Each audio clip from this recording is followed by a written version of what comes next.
The Nasdaq 100 this week has been choppy, with range-bound trading between 11,480 and 11,180.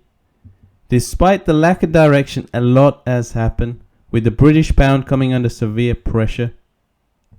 In my last weekly note, I mentioned how the British pound is trading like the 80s, and how we could see the low from 1985 tested before a sharp bounce.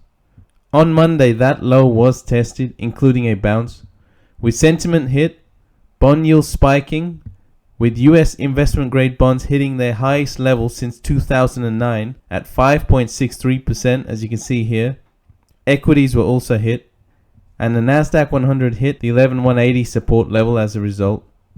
Now, if you'd like to receive my free weekly note, you can do so by following me on Twitter or signing up via my website, which is in the description box below. Fast forward to Wednesday, where the June low was almost hit. Stocks made a sharp reversal on the back of the Bank of England intervening. The British pound got a boost, and so did the rest of the market, with the Nasdaq 100 backtesting the 11,480 resistance level.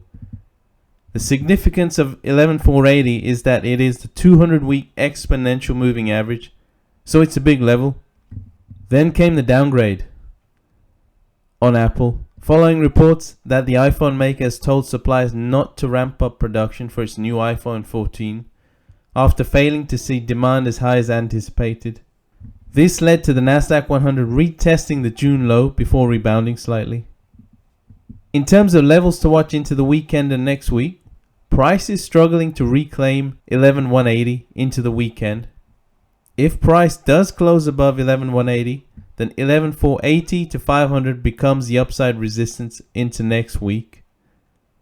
If we close below 11,180, we're likely to see new yearly lows in the Nasdaq 100 next week, with the current June low being 11,037. I mentioned the head and shoulders pattern in my last two videos, and we continue to edge closer towards the target of that pattern. If price did close below 11,180, we could well see the target of 10,638 hit next week.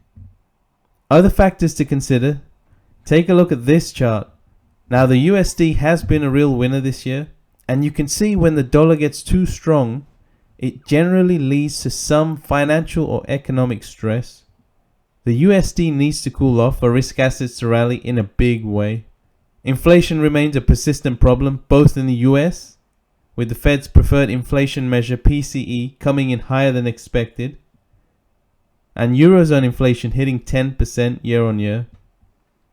Last Friday saw the largest volume of puts bought and sold in a single day in history, suggesting a lot of folks are hedging downside risk. At some point there will be a large squeeze event in order for the puts to be worthless, so be wary of any short squeeze rally. This would represent typical bear market action, where large, one-day short covering rallies do occur. With that said, thank you for watching, and do hit that subscribe button so you don't miss out on future content. And I'll see you at the next one.